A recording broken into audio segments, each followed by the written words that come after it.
Oke, sampai bertemu pada materi pelajaran kita, yaitu tentang tata surya. Kita pasti mengenal tata surya, yang mana dapat kita perhatikan pada saat malam hari atau pada siang hari. Pada materi tentang tata surya ini kita akan mengenal bagian-bagian dari tata surya. Tata surya itu adalah bagian yang terdiri dari matahari, yaitu bintang, dan planet-planet yang mengitari gravitasinya. Tata surya terbagi menjadi 4 bagian. Yang pertama adalah matahari, kedua adalah planet, ketiga adalah meteor, dan keempat adalah asteroid.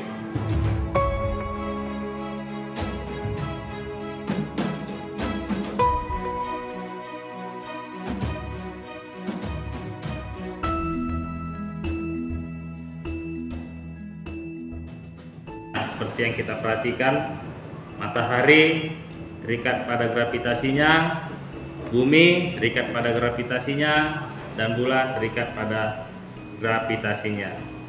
Objek tersebut termasuk 8 planet yang tidak diketahui dengan orbit yang membentuk elips. Jadi perputaran bumi mengelilingi matahari berbentuk elips, atau dia pada garis edarnya. Untuk perputaran bumi mengelilingi matahari, gerakannya adalah melawan atau berlawanan dengan arah jarum jam.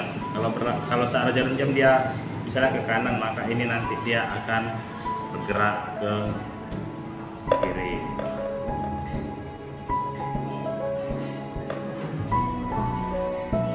Jadi peredaran bumi mengelilingi matahari disebut satu revolusi, sedangkan bulan mengelilingi bumi disebut satu bulan. Seperti ini contohnya.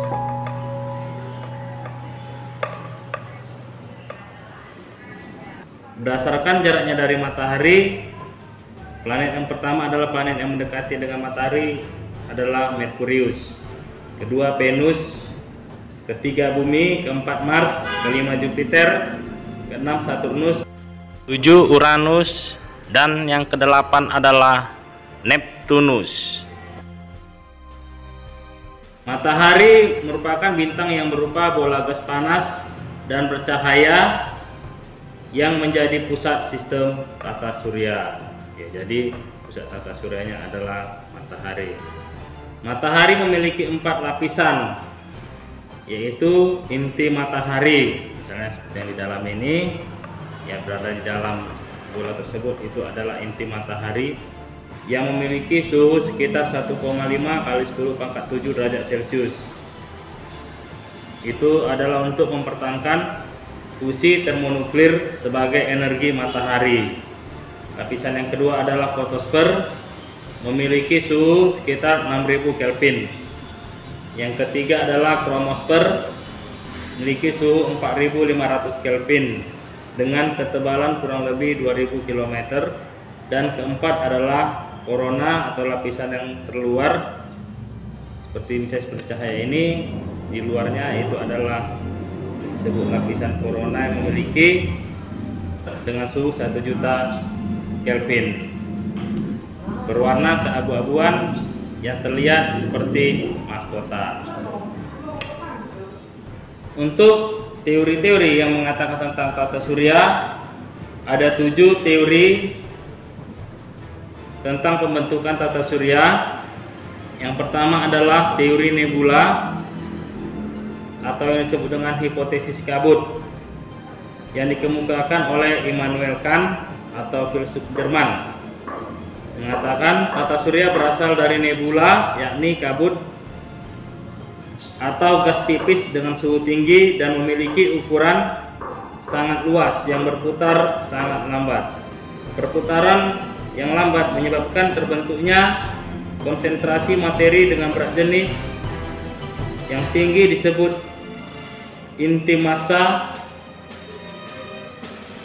dan beberapa tempat berbeda. Kedua adalah teori planetesimal yang dikemukakan oleh M. Forrest Ray dan Camburn, mengemukakan bahwa ketika sebuah bintang menembus angkasa dengan kecepatan tinggi dan berada di sekitar matahari, daya gravitasi antar bintang dan matahari tersebut semakin tinggi karena jaraknya dekat, sehingga terjadilah proses naik massa gas pada dua bintang tersebut. Yang ketiga adalah teori pasang surut gas, dikemukakan oleh Sir Harold dan Sir James Jean. Menurut mereka, proses terbentuknya planet bukan dari pecahan kecil gas seperti yang dijelaskan pada teori planetesimal, namun terbentuk dari massa bintang lain yang tertarik gravitasi matahari. Keempat, teori bintang kembar, dikemukakan oleh Littleton, mengungkapkan bahwa pada awalnya matahari merupakan bintang kembar yang saling mengelilingi satu sama lain. Setelah itu pada suatu masa terdapat bintang lain yang melintas dan menabrak salah satu matahari, kemudian menghancurkannya menjadi kepingan kecil.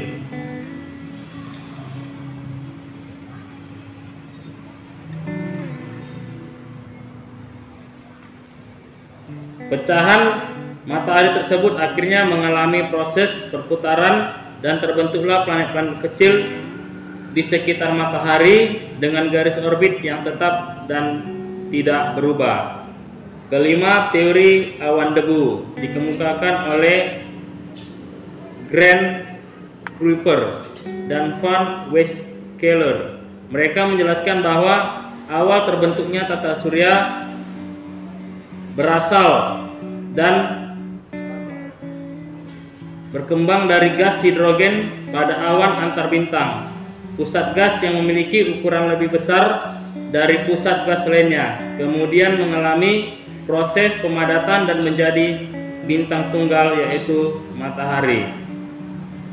Keenam, hipotesis peledakan bintang oleh Fred Hoyle. Menurutnya, matahari memiliki kembaran berupa bintang yang mengalami evolusi sama-sama.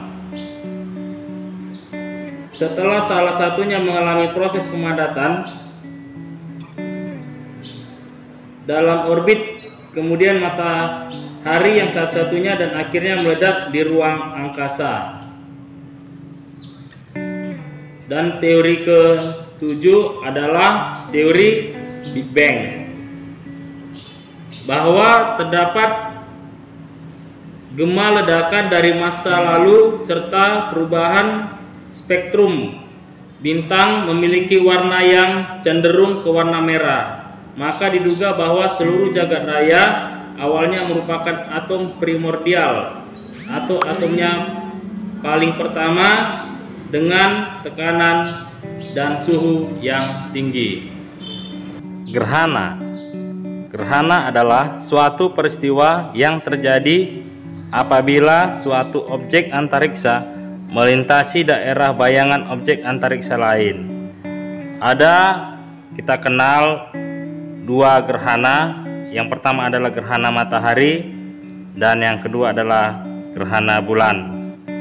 Gerhana matahari terjadi apabila cahaya matahari yang menuju bumi terhadang oleh bulan, yang mana bulan berada antara bumi dan matahari. Bulan dan bumi pada satu garis lurus.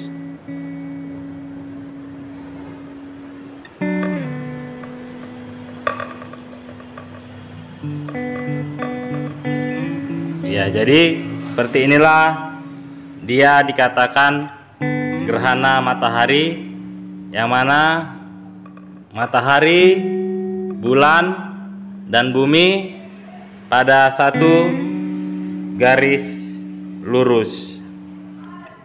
Ya, bisa diperhatikan ya gerakan matahari, gerakan pada bumi atau planet bumi yaitu dari arah barat ke timur. Dan sedangkan yang kedua adalah gerhana bulan terjadi apabila adanya cahaya matahari yang menuju bulan tertutup oleh bumi. Ya, jadi posisi bulan berada di belakang planet bumi. Jadi seperti ini. Jadi cahayanya bisa dihidupkan.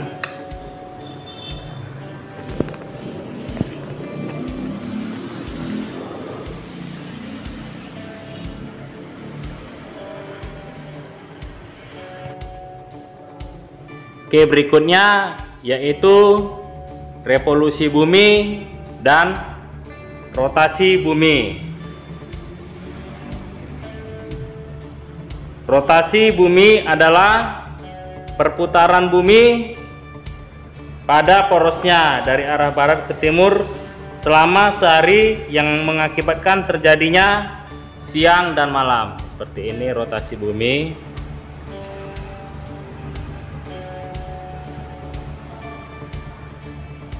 Akibat dari rotasi bumi yang pertama adalah terjadinya siang dan malam. Yang kedua, membelokkan arah angin dan arus laut. Yang ketiga, gerak semu harian matahari. Yang keempat, membentuk zona waktu yang berbeda.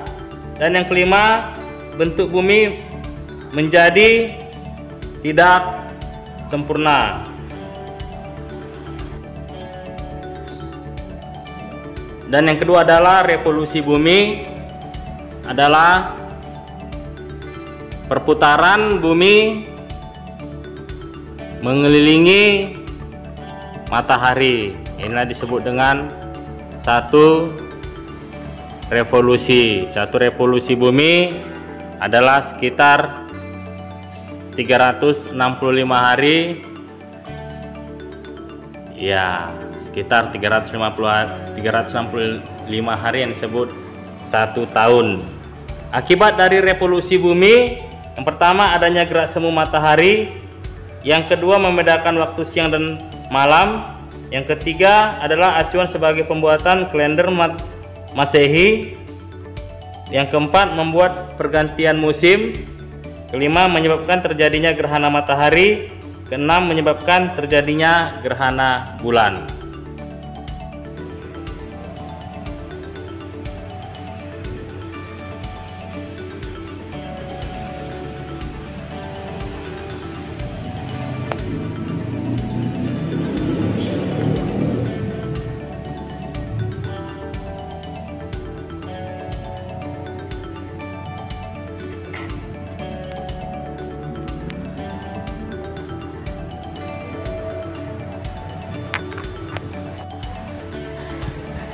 Sekian dan terima kasih.